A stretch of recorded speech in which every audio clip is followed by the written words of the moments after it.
A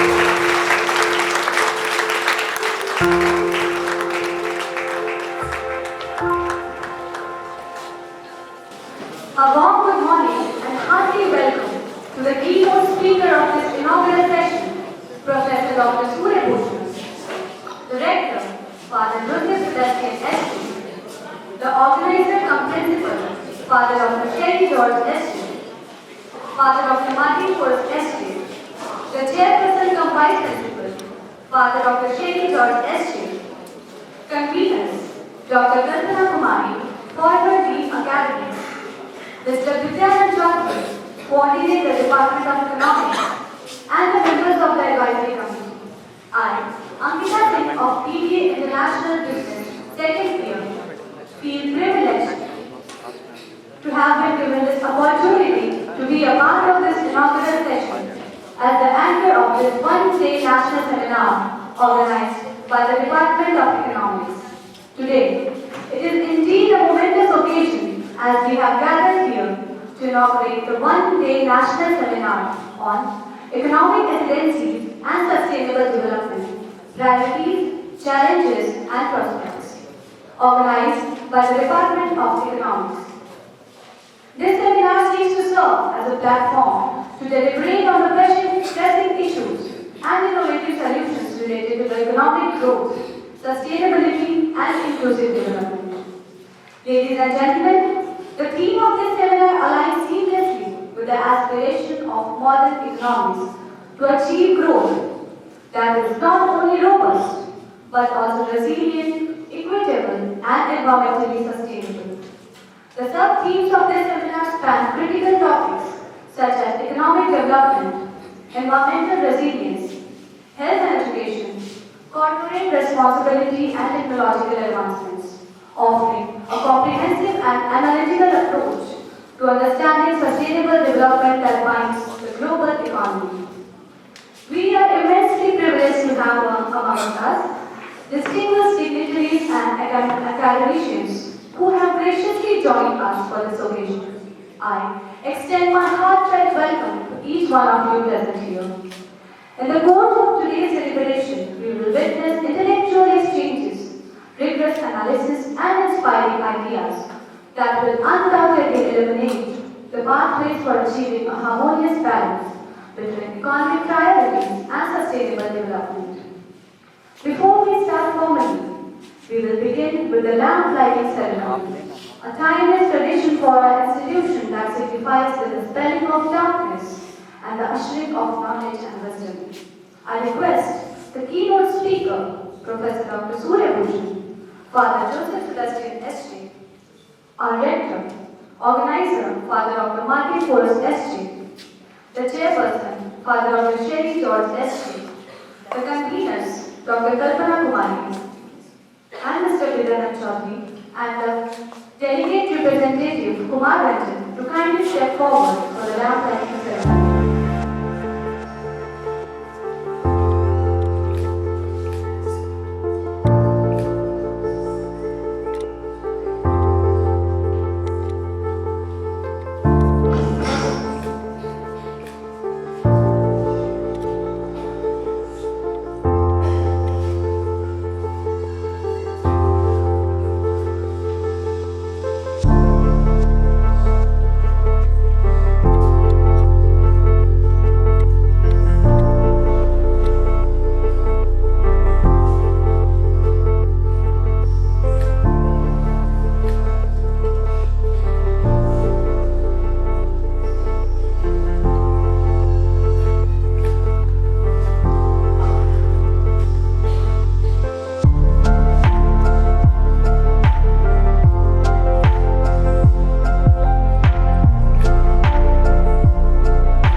For this, I invite Akansha to lead us into a soulful prayer song. Following this, Dr. Supriya Sri, Assistant Professor, Department of Computer Science, will guide us in prayer to invoke the Almighty's blessings.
Dear Divine Creator, as we begin this seminar, we seek your guidance and blessings. Grant us the wisdom to navigate the complexities of this theme, the clarity to identify priorities, and the strength to address challenges with courage and collaboration.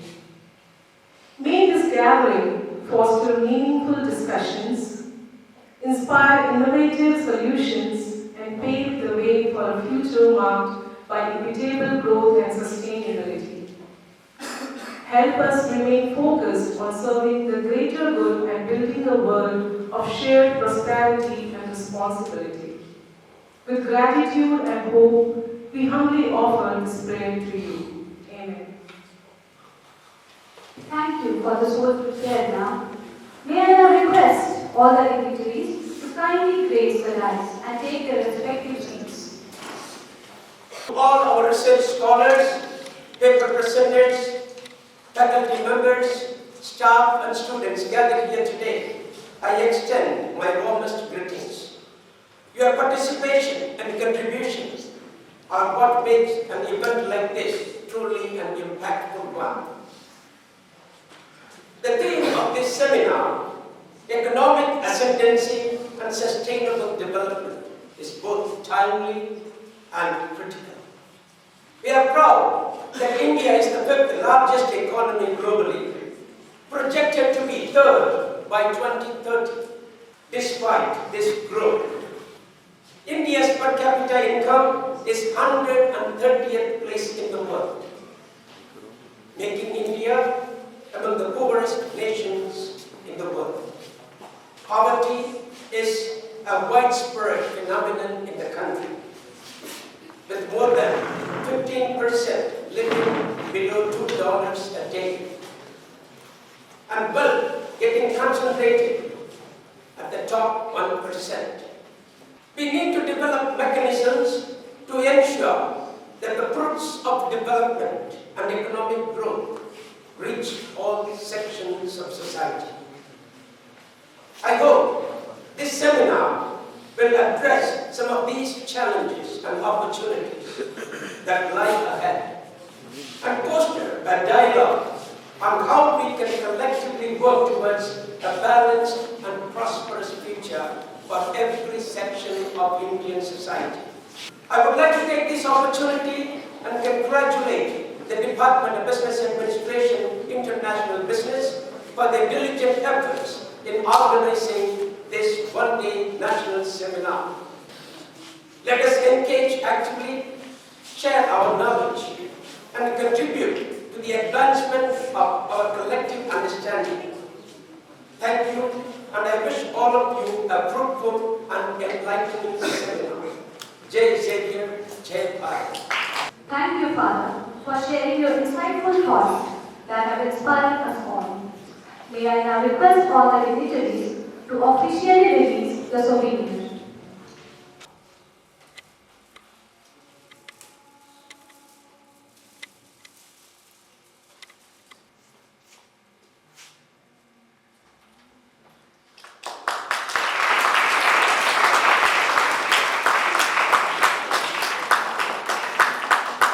Dr. Patna is an assistant professor in the Department of Economics at Xavier College of Management and Technology, Patna. She served the college as Dean of Academics from 2017 to 20. Before that, she was the coordinator of the Department of Economics from 2011 to 2017. She has been associated with this college since 2009. She has contributed as guest faculty at Patna College in the Department of Economics from 2006 to 9 and PG Department of Economics, Patna University for 6 months in 2006. Dr. Kalpana Kumari is net qualified and did her MA and PhD in Economics from Patna University.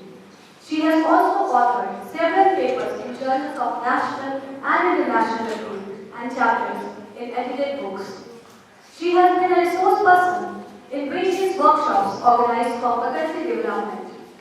She has also edited a book titled Revisiting 75 Years of Independence, Achievements, Failures and Opportunities. Her special area of research interest is eco-friendly agricultural practices and sustainable development. May I now invite Dr. Kalpana Kumari to address the gathering. Nobel laureate Amartya Sen once quoted, "The purpose of development is to enrich human lives, not richness of economy, which is only a part of it." Good morning, Honorable Professor Surya Bhushan of Development Management Institute, Patna, the keynote speaker. Reverend Father Dr. Sherry George S.J., Faculty in Department of Economics, Chairperson of the inaugural session. Reverend Father Dr. Martin Boris S.J., Principal and Chairperson of the Organizing Committee of the National Seminar, invited guests, members of management, academicians, participants, dear colleagues and students. I, Kalpana Kumari, the convener, feel honored and privileged to welcome you all on behalf of the Department of Economics of Xavier College of Management and Technology, Patna, to the National Seminar 2024 organized by the Department of Economics. The theme of today's seminar is Economic Ascendancy and Sustainable Development, Priorities, Challenges and Prospects. Economic development in India has undergone a significant transformation over the past few decades, marked by increasing globalization, urbanization and a shift towards a service-oriented economy.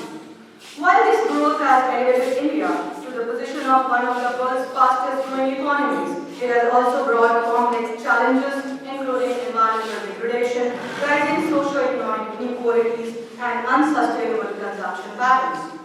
India's development priorities must be aligned with sustainable practices to ensure long-term prosperity without compromising environmental and social well-being. It is imperative to design a comprehensive policy for macroeconomic growth, social and economic inclusion to create a large middle class, directing private sectors for ethical wealth creation and developing a virtuous cycle through private investment. With strong policy frameworks, community engagement and innovative solutions, India can chart a path towards a resilient and sustainable future that benefit our nation and the world to make it a better place for humanity. We have received papers from various streams, ranging from literature, religion, management, commerce, media, social sciences, environmental science, and computer science. I express my profound gratitude for your invaluable contributions in the form of research papers we have received for this seminar.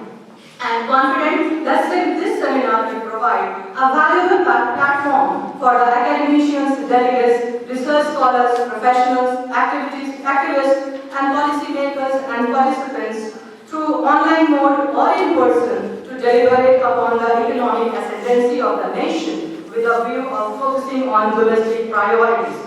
It will help us to explore how our country can effectively address domestic priorities such as economic growth, social equity, and environmental sustainability while tapping into global resources, partnerships, and innovations to accelerate progress towards a sustainable future. Few informations for the participants and paper presenters. After the inaugural session, technical session will begin at 11:20 a.m. There are 5 parallel technical sessions. Technical session 1 will be held in the Dinawri Hall here in blended mode. Technical session 2 will be held in the Buddha Conference Hall on the ground floor in the blended mode. Technical session 3 will be held in room number 55. Technical session 4 will be in room number 56. Technical session 5 will be held in room number 57. After paper presentation at 1:10 p.m., we will gather in the Loyola Hall for lunch. The valedictory session will start at 2 p.m. sharp here in Dinawri Hall. At 3:10 p.m., we will again assemble in the Loyola Hall for high tea, followed by certificate distribution at the registration desk. There are student volunteers to guide you in case you need any help. I wish all the best to all the paper presenters. I am sure that this seminar will be an enriching experience for all of us. Thank you. Your profound insights have left an indelible mark on all of us.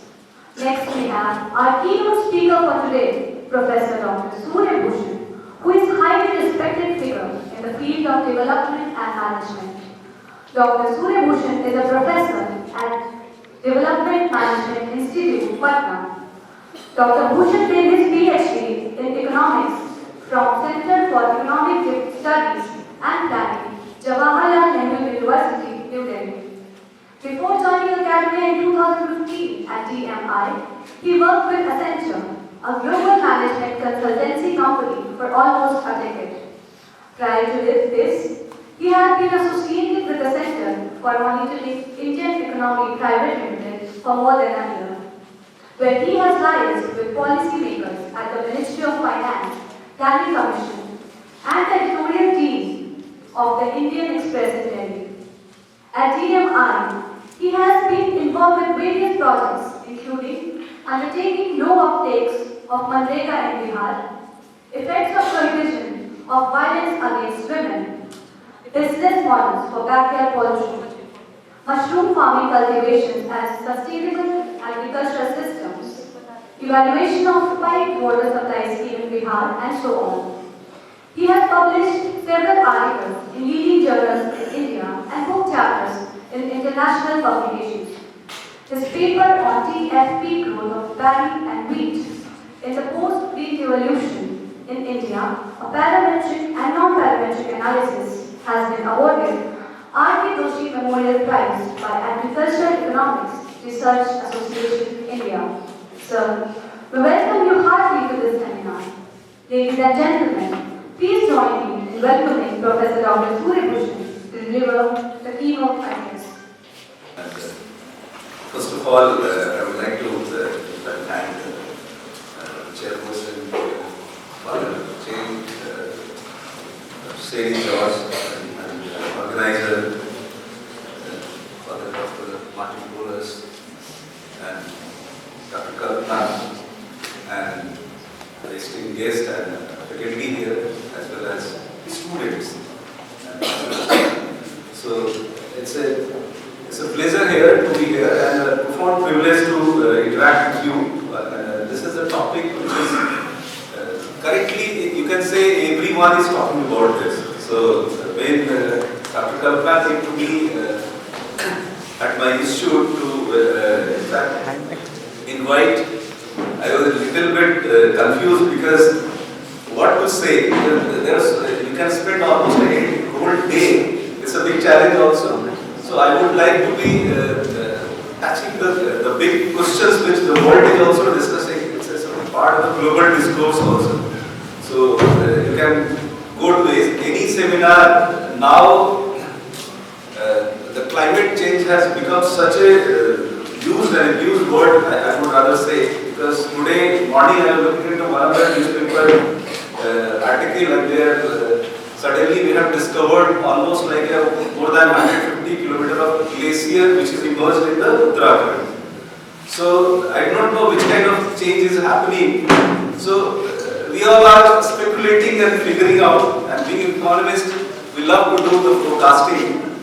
So this topic is sometimes you can say it's a diametrically opposite also. Economic ascendancy always have a challenge on sustainable development. So to maintain that balance, that is where I am trying to address today. I think if you can, someone can switch the slide.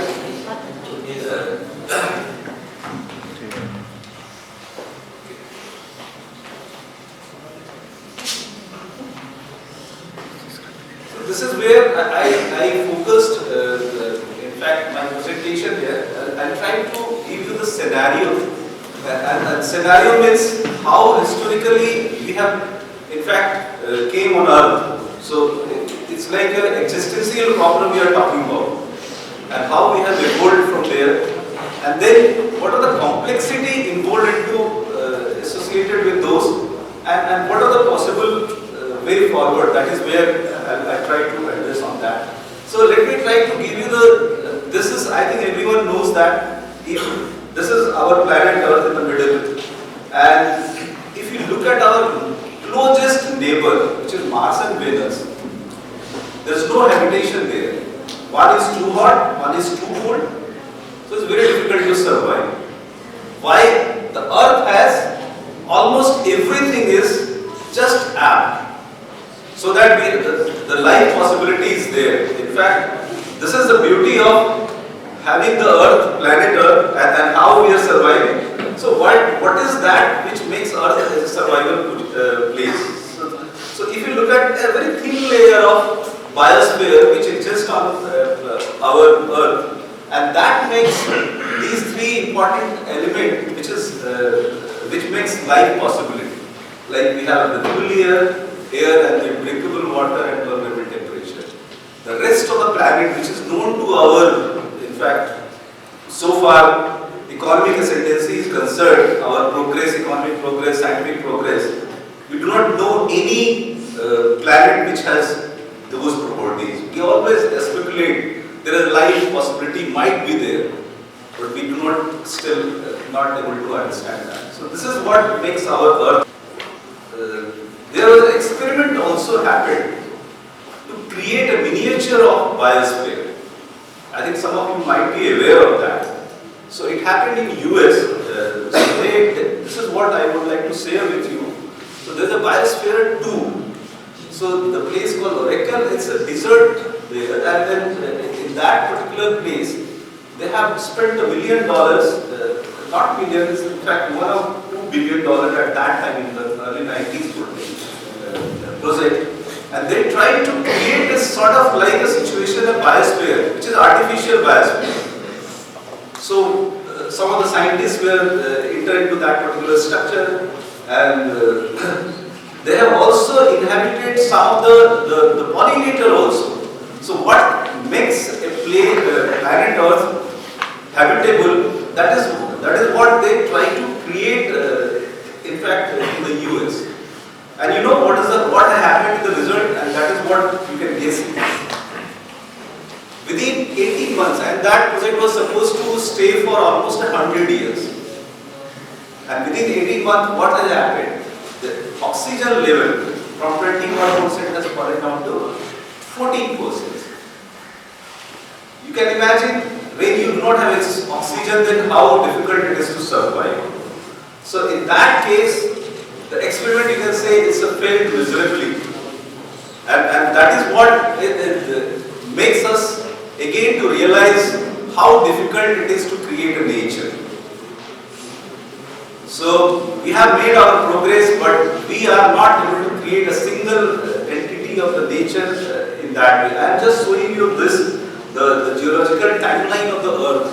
And this is a straight way I have taken from the magazine, The Economist. It's a very old picture. It's almost like more than a decade now. But this picture will give you some understanding of the life cycle, the total life of Earth so far. And you can see the humans are here in the last, almost like our existence on planet Earth is very minimal. If you look at the whole history of the planet Earth, we have, I could give you another analogy to understand. Suppose the 100 years is the planet Earth's lifetime. Our time spent, the human have spent almost only 5 years out of those 100 years. Being economists, you can understand what was the scenario at that time. So the marginal cost was equal to marginal benefit. So you are not able to accumulate anything.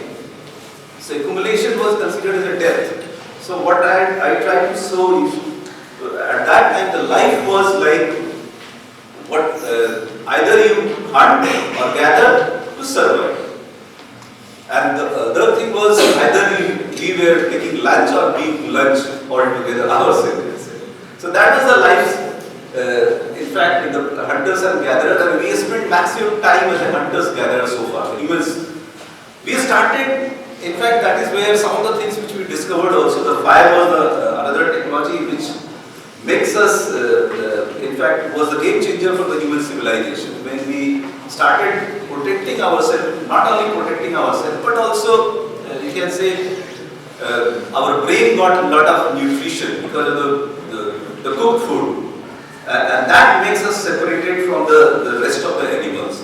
And there the race begins, in fact. You can see the next period was considered as the Holocene, when we started settling down. And for the first time in the history, we started generating surplus. So naturally, when we started generating surplus, not everyone can work, and that is where the first time we started figuring out the power equation. The politics started emerging and making an entry into our survival, and that is the time period when still you can see today we are struggling to maintain that. So what was the model? In fact, let me give you this Angus Madison's data, which will give you the known history, particularly when the data is, they are able to collect some data information, and that will give you how economically we have progressed. So the data start with the 1C common era, 180 to till today, I think, whichever the latest available, and you can see till 1600 almost, the world was almost like a flat. So the per capita income was not very significantly different from one region to another region. In fact, at that time, our nation was much at a better position in comparison to the other part of the world. And the big divergence started emerging. But you can see how particularly the Western Europe, and US would be also figuring out in that. But I have only taken the Western Europe. So they have almost make a different level of progress altogether in comparison to the whole world also. And you can see how the India is, in fact, so this is what the growth was. So I have given you the first period was like a Malthusian in nature. So what does it mean? So the birth rate and death rate was almost equal. So the population was almost like a flat. And then again, we have, in fact, broken those Malthusian stagnation, and that is where the great divergence has emerged. Still, we are highly diverse, or you can say the highly unequal, if you look at the world. Most of the country, if you plot a simple scatter plot, so on the x-axis I have put the GDP per capita, the total income, that is the descending order. On the y-axis you can see the average resource tons per capita. So in that way, the higher the per capita income, the higher your resource consumption. Means the country which has made a huge progress economically, they are using a lot of resources, and that was the prevailing growth model which has so far, in fact, we have witnessed, and that is why we have seen a lot of different, in fact, changes also. What was the resource?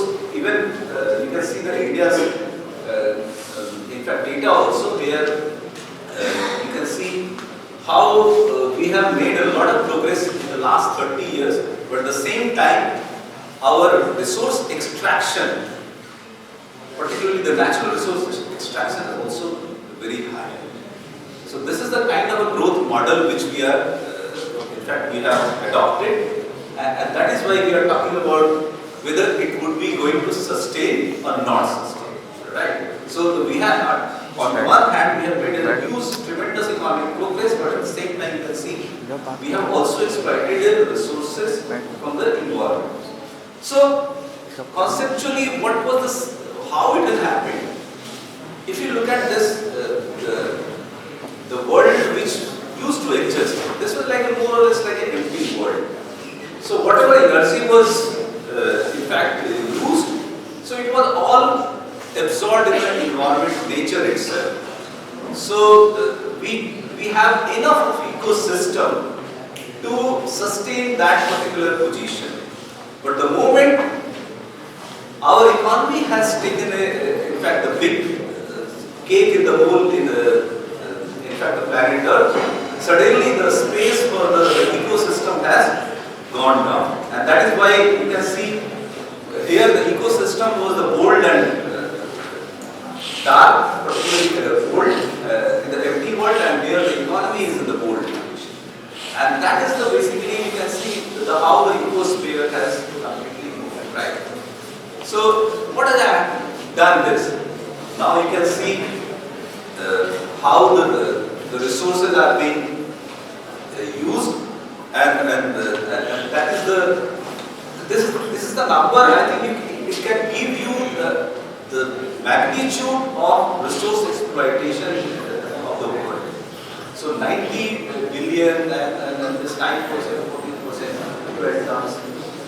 So what has happened? Particularly the plastic use, fossil fuel use, these have become such a dominant the resource adoption. It has created a huge problem. Let me give you some consumption guzzler metals also, resources also. You can see the only 8 materials are responsible for almost majority of your consumption.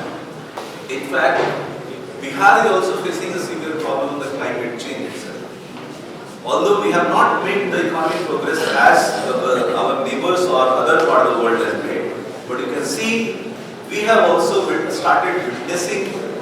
So how this is happening? If you look at the consumption is not private. Whatever you are consuming, you are also disturbing the other people who are also not directly consuming. For example, suppose I am wearing this jacket, this half jacket.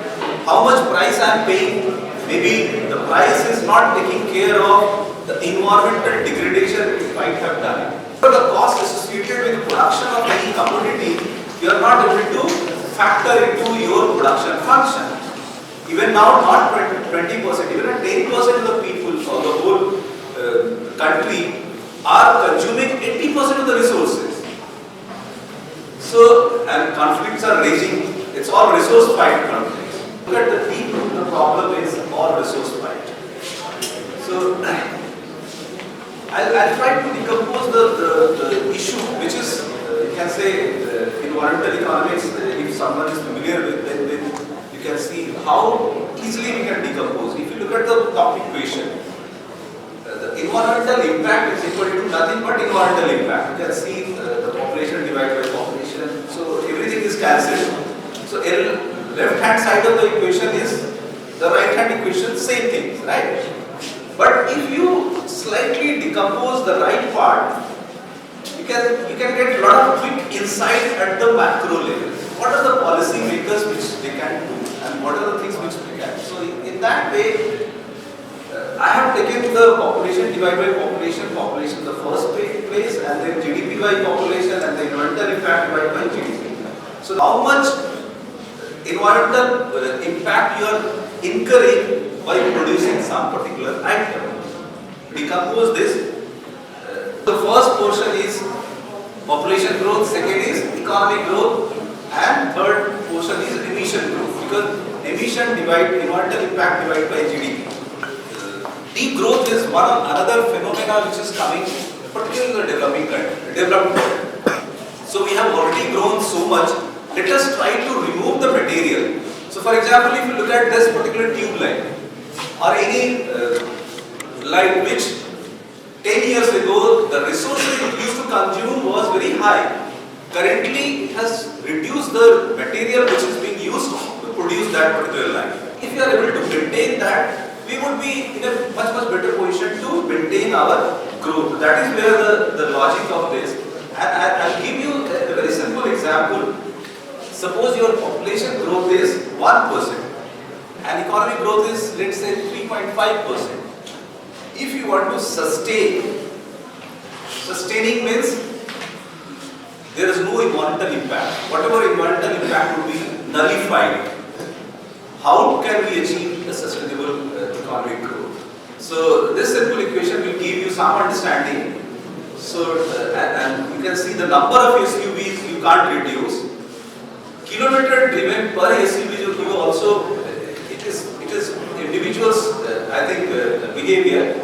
So the diesel per kilometer, that is where most of the companies are also working on. So you can see the efficiency of most of the vehicle has now improved, because that is where they are strategizing also, right? So this equation will give you even on the micro level also where we should work on to maintain our environmental sustainability, which we are using. Once it is used, we will throw this. So it becomes part of the environment, pollution, right?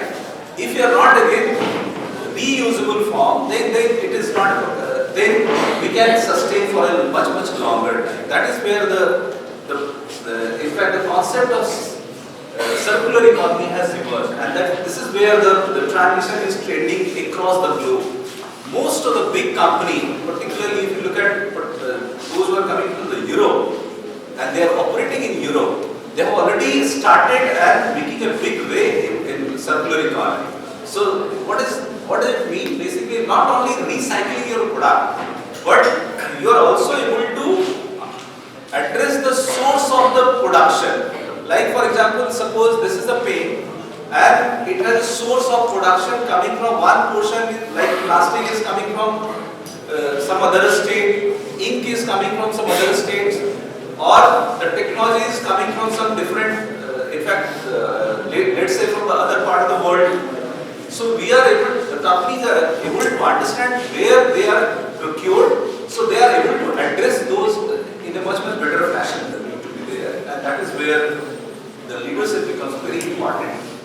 And there are a lot of things which is happening, and a lot of positives on how can we sustain that. And so we need to leverage on those transformation particularly. This is the world map of the domestic material consumption per capita, and the more purple picture is, the higher is the material consumption. In that way, this is the situation. So what is the commitment to the world? And this is what the commitment. And in that direction, our government has also taken a very strong commitment to reduce in fact, the consumption of particularly those material which cannot be sustained in the. So this is what we are planning to have. But you can see the commitment. When it comes to the commitment, most of the countries are almost like the opposite. So naturally, and I would end here.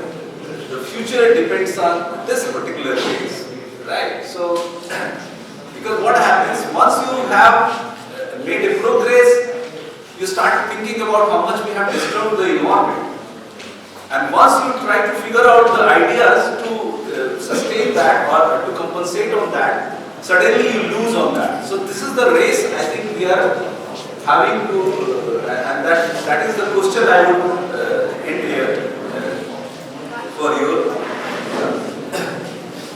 Thank you. Thank you, sir. We are truly honored to hear your visionary thoughts and ideas. We are privileged to have with us the chairperson of this seminar, Father Dr. Sherry George S.G., who is currently the Vice Principal of St. Xavier's College of Management and Technology, Patna. With over 12 years of teaching experience in various institutions across the country, he has held various leadership roles, including the Vice Principal in other institutions for 6 years and Treasurer for 2 years. Dr. Sherry has 8 years of expertise in mathematics curriculum development with a specialization in graph theory in a reputed journal, contributing significantly to the field of graph theory through innovative studies on graph theory. His commitment to academics and extracurricular excellence makes him an inspiring educator and leader. May I now invite Father Dr. Sherry George S.J. for his address and conduct the question and answer session.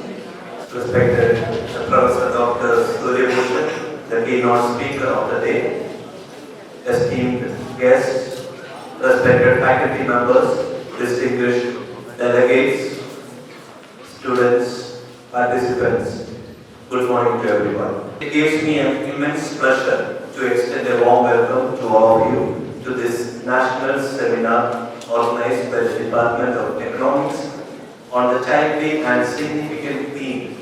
The topic holds profound relevance for our collective future.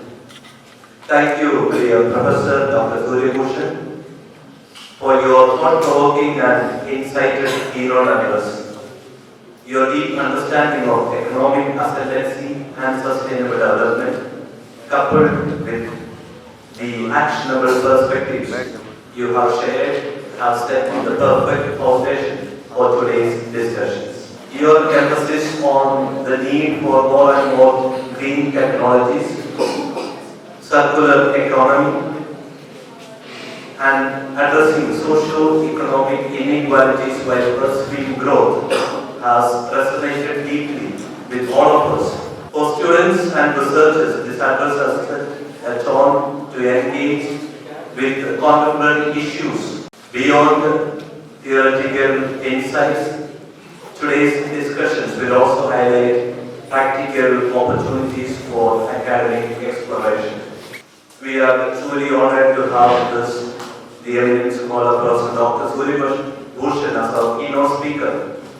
His illustrious and academic contributions and profound insights into economics and sustainable development have made him the perfect person to guide today's discourse. Now, we have the opportunity to further enrich this dialogue through an interactive question and answer session. I encourage the audience, especially students and researchers, to make the most of this moment to clarify doubts, seek guidance, or share your thoughts inspired by Dr. Suryabhushan's address or any other relevant topic related to the seminar. I request you to keep your questions concise and relevant to the theme of the seminar. Over to the audience. If you have any questions, please raise your hand. Our volunteers will approach you with the mic. The economic like India, where we have to develop more, how will we do this civil development? Because we have to use the machineries and fuel to develop our nation and economy. How India will use sustainable development and continue with the developing economy phase. Any production system have two components, right? Capital and labor. So if you want to see, we have abundance of labor, but despite that, what we are using more of a capital to produce anything. So that is where you need to come out with a technology which would be more labor using, right? So what we have done in the progress, we have used the labor saving technology. So in the process, we have used a lot of capital, and capital is mostly, if you see, they are resource extractive in nature. It's not an individual's responsibility. At the same time, in fact, a lot of places they have already now started making an headway also. Now has a lot of labor component coming from in fact many of the places. I think somewhere the economics has to take its in fact the leading role, because everyone is driven by incentive. If the incentive is very high to employ labor to get much better production, then naturally people will start figuring out. Sir, so with that, I have also another question which is attached to it. Like, you know about the Job 2024 which happens in Dubai, where we all talk about the sustainable development and all. So in that, many of the nations like USA, Canada, Europe, just not, the leaders are not there. So how you are saying that we are giving the attention to sustainable development and climate change? If the leaders of development nation is not giving the attention to this serious problem, how we are going to solve this in the near future? Barring a few leaders who can say in the public that we do not believe in that, but you can see in the US also, they have now become a maximum like they have outsourced most of the factory from their place. So they have disposed their all waste to some poor countries, and someone has to take a note on that. Actually, when we say we have to be both labor oriented and profitability and the sustainability, both are clashing with each other, and that's the leads the change of the model, because and that model cannot happen in that practice scheme, because profit maximization, resource extraction, and nobody bothered much about it, and people at large who are really suffering, are not really taken into that situation. So how do you think that model will work, the model through which we are going to do? The people are not skilled enough to be get in life. People are becoming a graduate, but they do not have the skill to become a graduate.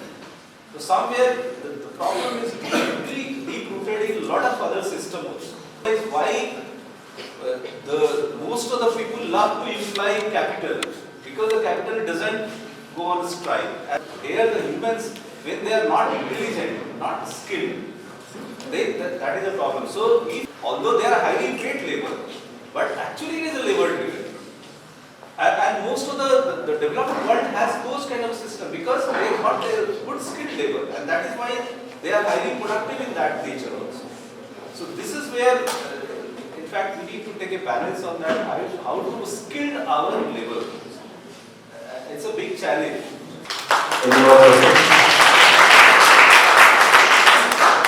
Sir, I have a question. Yes.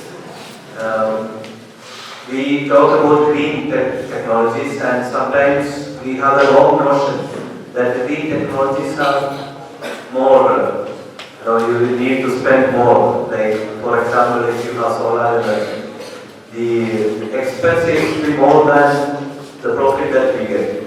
To become successful, only the evolution of technology has made that successful. For example, if you look at this particular light, if you go almost like 5,000 years ago, to light a 10-minute of, in fact, lamp, you need to spend almost a whole day. In fact, that is why when the solar started, the technology was, everyone wanted to have, oh wow, this is very good technology. But you can see, the technology was existence, in fact, since almost 30-40 years ago also.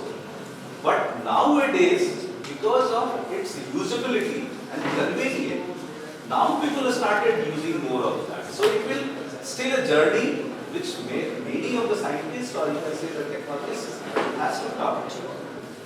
You need to have at least 3 years to make at this level at which you are producing. So who will suffer, compensate for those 3 years?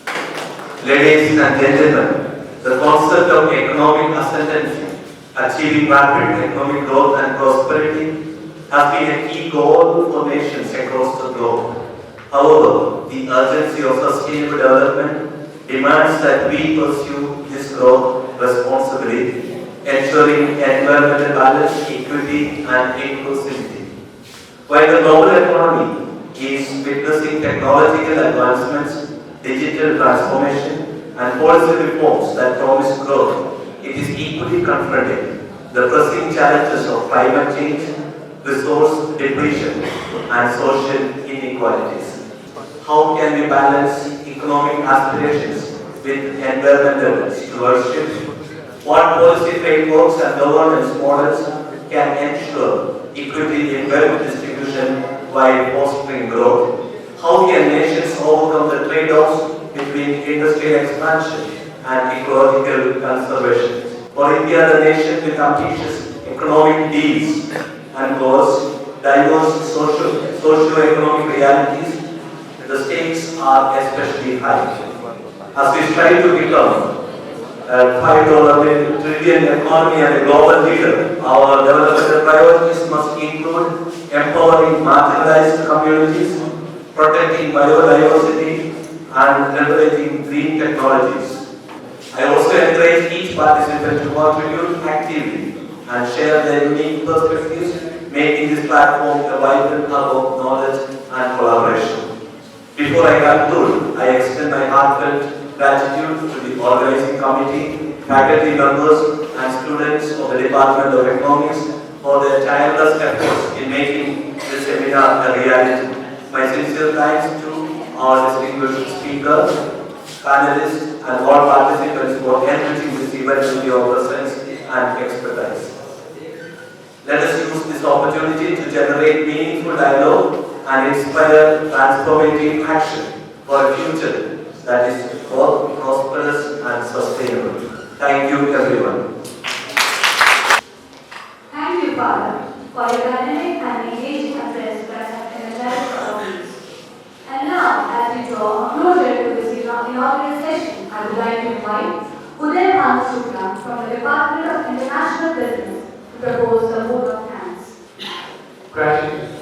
This affair is blossom. This space is so. On behalf of the Department of Economics, I, Patna Shukla, feel privileged to propose the vote of thanks. First and foremost, I would like to express our gratitude to the keynote speaker of the day, Professor Dr. Surya, for taking the time to share his invaluable insight with us. I extend my heartfelt gratitude to Father Dr. Martin for joining this inaugural session and enlightening us with our thoughts. I would like to thank Father Dr. Xavier for engaging in this session as a chairperson. As we draw this session towards a successful start, it is my honor and our very leaders of this seminar, Dr. Mani and Mr. Xavier. Thanks is also due to the delegates, which truly appreciate efforts, the time and dedication you put into preparing and sharing knowledge with us. I am grateful to our technical team, maintenance staff for the smooth flow of the program. A special thanks to the anchor of the inaugural session, Ankita Singh, for preparing this event efficiently. At last, but not the least, I thank everyone present here for being patient listening and being such a audience. I will now request delegates to kindly move towards the assigned values. Volunteers are requested to kindly guide the